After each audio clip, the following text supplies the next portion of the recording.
ओम नमः सूर्याय आदित्याय शरणं मम। जय जय छठी मैया, सुख समृद्धि दायिनी माते।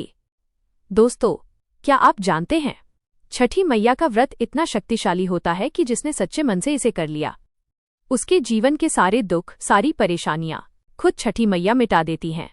हर साल की तरह इस साल भी छठ पूजा का पावन पर्व कार्तिक मास के शुक्ल पक्ष की षष्ठी तिथि को मनाया जाएगा। साल 2025 में छठ पूजा 27 अक्टूबर से शुरू होकर 28 अक्टूबर की सुबह 7:59 तक रहेगी, यानी दीपावली के ठीक छठे दिन, जब सूर्यदेव अस्त होते हैं और फिर उगते हैं, तो पूरे आकाश में गूंजता है जय हो छठी मैया की।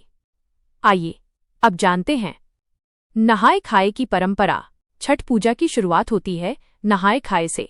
इस दिन व्रती यानी व्रत रखने वाली महिलाएं स्नान कर घर को पवित्र करती हैं और शुद्ध भोजन ग्रहण करती हैं। भोजन में केवल सात्विक चीजें होती हैं, जैसे कद्दू भात, चने की दाल और तुलसी से सजी थाली। इसके बाद 36 घंटे तक चलता है निर्जला व्रत। बिना जल, बिना अन्न के सिर्फ श्रद्धा और भक्ति के सहारे छठी मैया की आराधना की जाती है। तो चलिए अब जानते हैं वो बातें जो हर भक्त को पता होनी चाहिए।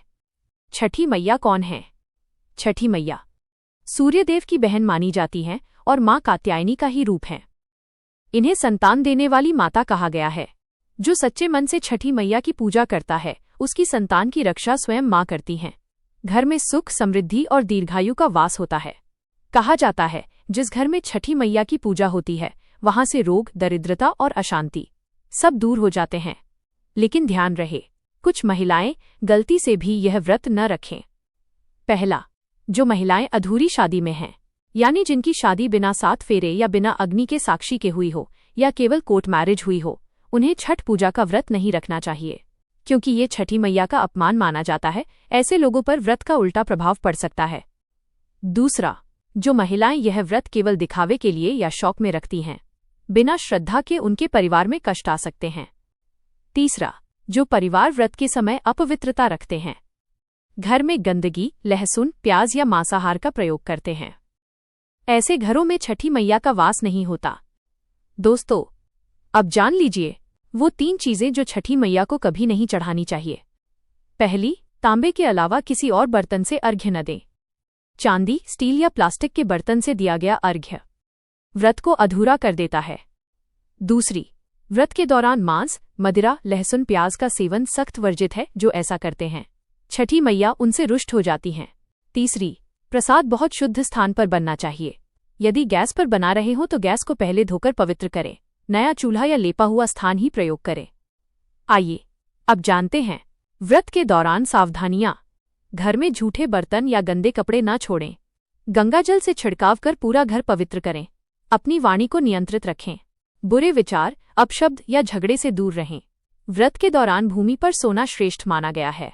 छठी मैया के नाम का जाप करते रहें। माँ स्वयं व्रत को संपूर्ण करती हैं। अगर आपके पास नदी या तालाब नहीं है तो क्या करें? अगर आपके घर के पास नदी या तालाब नहीं है तो चिंता मत करें। घर की छत या आंगन में एक कलश स्थापित करें, उसमें शुद्ध जल भरें और उसी में सूर्यदेव को अर्घ्य दें। छठी मैया स्थान से नहीं, श्रद्धा से प्रसन्न होती हैं। अब जानिए करोड़पति बनाने वाला छठी मैया का गुप्त उपाय।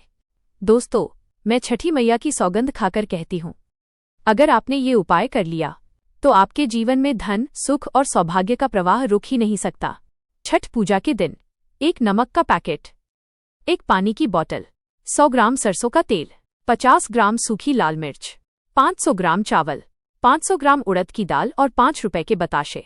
इन सभी चीजों को अलग अलग पैकेट में रखें। अब अपने बच्चे, परिवार या व्यवसाय के ऊपर से 7 बार उतारें और किसी गरीब को दान दें। देखना, घर में सुख शांति बढ़ेगी, बीमारी दूर होगी, धन की वर्षा होगी और आपका भाग्य चमक उठेगा। दोस्तों, अगर आप भी छठी मैया का आशीर्वाद पाना चाहते हैं तो इस वीडियो को लाइक करें, शेयर करें और हमारे चैनल भक्ति की ज्योत को अभी सब्सक्राइब करें। कमेंट बॉक्स में सच्चे दिल से लिखें, जय हो छठी मैया की।